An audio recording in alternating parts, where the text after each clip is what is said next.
Hello friends, I'm very glad to see you here again. Well, we have almost everything ready, but there is not enough wiring.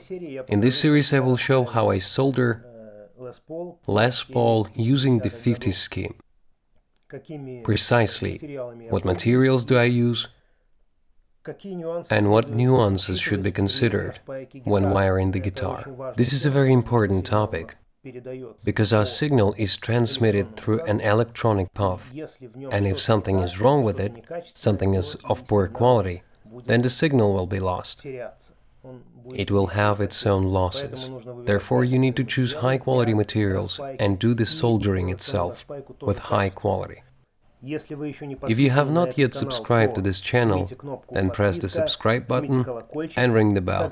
I also remind you that on my Patreon account there are tutorial series for painting and relics.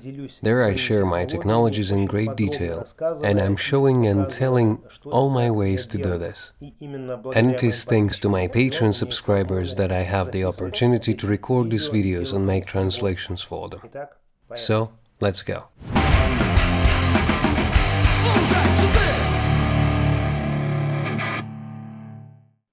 So friends, let's start wiring 59th Les Paul, according to the scheme of the 50s.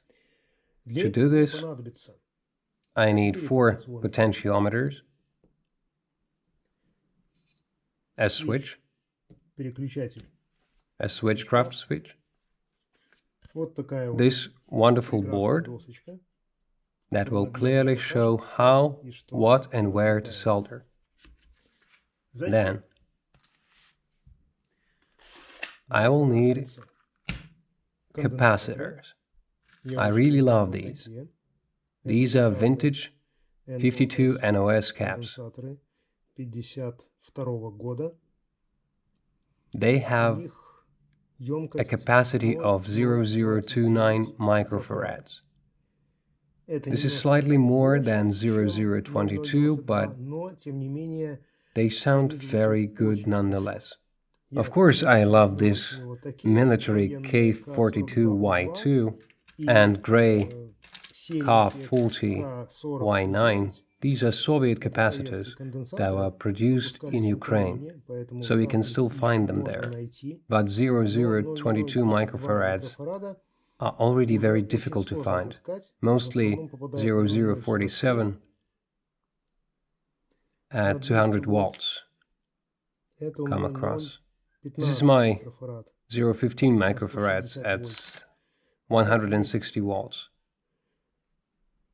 And this one is 0022 for 1000 watts, but it's very large, although it will sound exactly the same as Bumblebee. This is paper and oil, and this is our foil. Although it's quite possible this is also paper and oil, although there are no legs here. Usually PIO caps have a leg here and here, through which oil is poured inside during production. Here I have drawn the timbre block of the 50s Les Paul.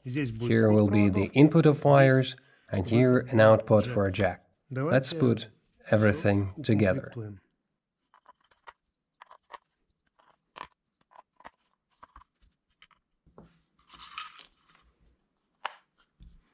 These legs should be turned to the center a little bit. Here's our second capacitor. It would be nice to clean them. They have 60-year-old dirt on them. In fact, you can choose completely different capacitors for yourself. This is a matter of taste. Let's say I really like how Bumblebee sounds, but not PIO, but the foil ones. Once there was an option in the 50s, in the late 50s. They look exactly the same, absolutely identical. Only the paper oil capacitor has a leg for pouring oil, and the foil ones, they're as solid as these. Here, paper oil, they're pretty dark. They give a very deep, deep tone. And foil bumblebees, they sound very good in the mid-range. Very thin. I really like. Therefore, I decided to use both, one paper oil and one foil. I have paper oil on the bridge position, and in the neck, I have foil bumblebee capacitor.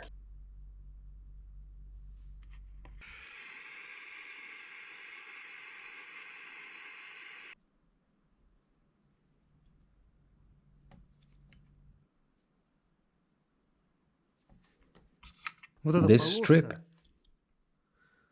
shows the beginning of the curling of the foil or paper. That is, this is the beginning and this is the end. Entry, exit. I love when the signal goes first and goes to the outer shell. I like it that way. As you like, you have to decide for yourself. Someone will say that it does not matter at all. It matters a little, but it does. Someone hears it, someone does not hear it, but nevertheless, it is a fact. So decide for yourself how you like to put them more from the beginning to the end or in the opposite direction. You gotta decide for yourself. This is how they will stand. But first, we need to take care of the legs and with the wiring diagram. The wiring diagram hangs before my eyes. This brochure came to me a long time ago from the company Lux. I bought my first replicas of bumblebee capacitors from them when I was making a prototype of Les Paul 59 Sophie Burst. I ordered components from them, and so they sent me this brochure with a description of vintage wiring. This is a very informative piece of paper that is just constantly in front of my eyes. In these potentiometers we have these third legs soldered to the ground. And in the tone potentiometers, the middle legs are soldered to the ground. And this is very important in working with tone. Therefore, we will do and adhere to this particular scheme. And so, this is the wiring diagram from 1952 to 1960. It will be volume. This will be volume. This is tone. This is also tone. Accordingly, since this is our top, neck, it will be the side, bridge. There will be an input of wires, here an output to a jack. I bend the last third legs on the volume potentiometers here. On the tone potentiometer, I bend the middle legs.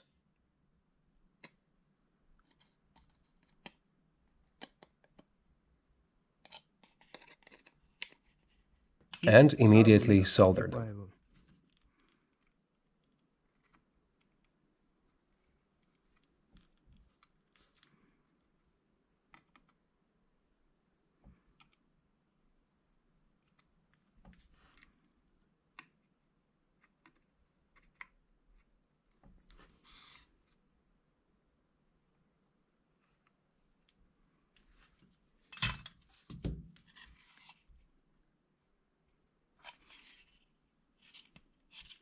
You see? Excellent. Shiny ones. Shiny thin surface. This suggests that the solder is very good and works well with temperature. Next, we need to solder the ground. If we look at the old photographs of the timber block of the 50s, then we will notice that the grounding goes. You see here, from this potentiometer to this, there is no ground, but only here. Here we see from this potentiometer, from volume to tone, and here, from volume to tone, there is nothing here. And here too. In some Les Pauls, there is a loop. Someone says that this is a ground loop and this is bad. Here's the scheme. But to be honest, I did not hear the difference. I tried it anyway.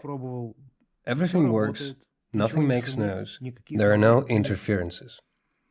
Maybe I didn't hear something, yeah? But I always solder with this loop. Well, this time let's try to do it like this, without this segment.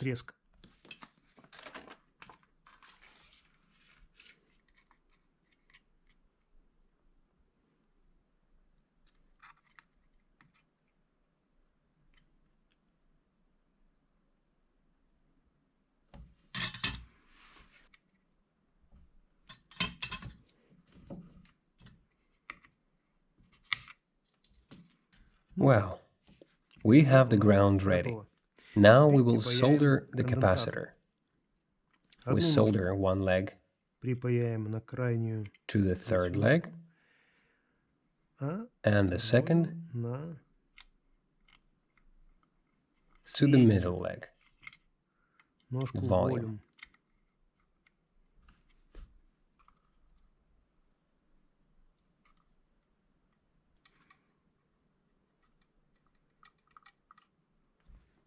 Now we have to solder the switch. For this, we need a wire. I'm using a copy of a vintage braided wire. To solder the switch, we need 3 pieces of this wire. 2 segments of about 42 centimeters. So we take it with a margin. And one segment is a little larger. Well, let's make 50. Just to be sure. This segment will go to the jack at the signal output. And the other 2 shorter ones will go from switch to these 2 to the volume potentiometer.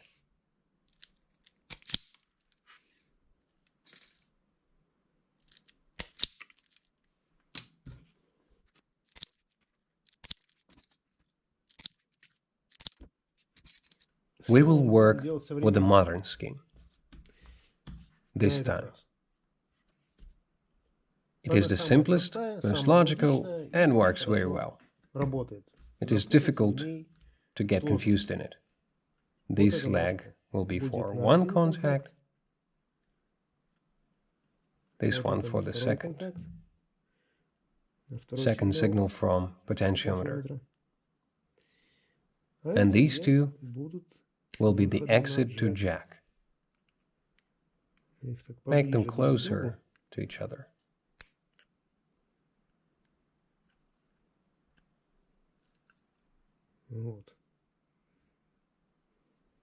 And this will be our ground.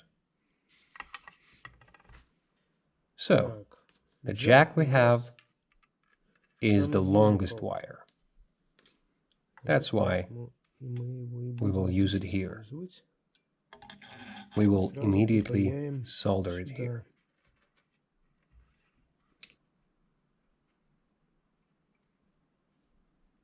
Great.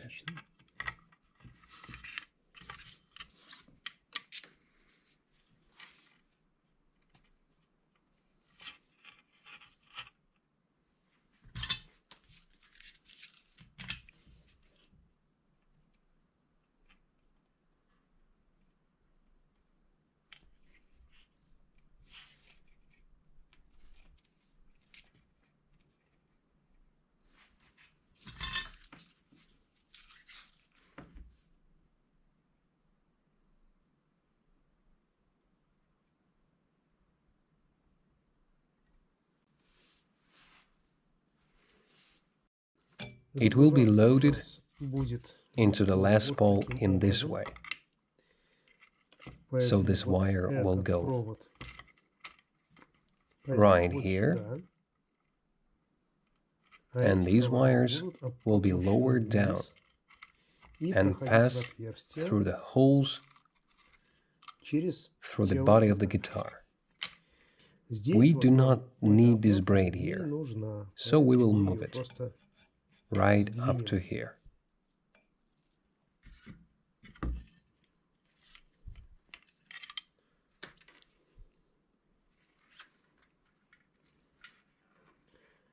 Here we wind these wires like this. You can use a different color to make it clear that this is ground.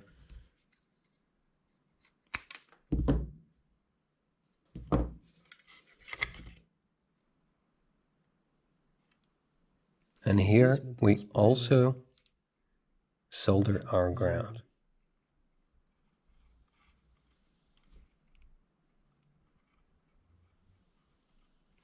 It is better to remove all protruding tails so that they do not cling to anything. We see that the wire will go to the jack, it's the longest of all, and these two to the potentiometers, volume bridge and volume neck. They will be soldered to the same leg where our capacitor is soldered, that is here. This wire will go to the neck pickup, so we mark it, so that in the future it will be recognized that this is a neck pickup. Respectively, the second short wire will be the bridge. So our wiring is ready, and it will wait for installation in the guitar. Well, my friends, just have to assemble Les Paul, go to the studio and record a small demo. How does it all sound? And I say goodbye to you, but not for long. Rock and roll frog.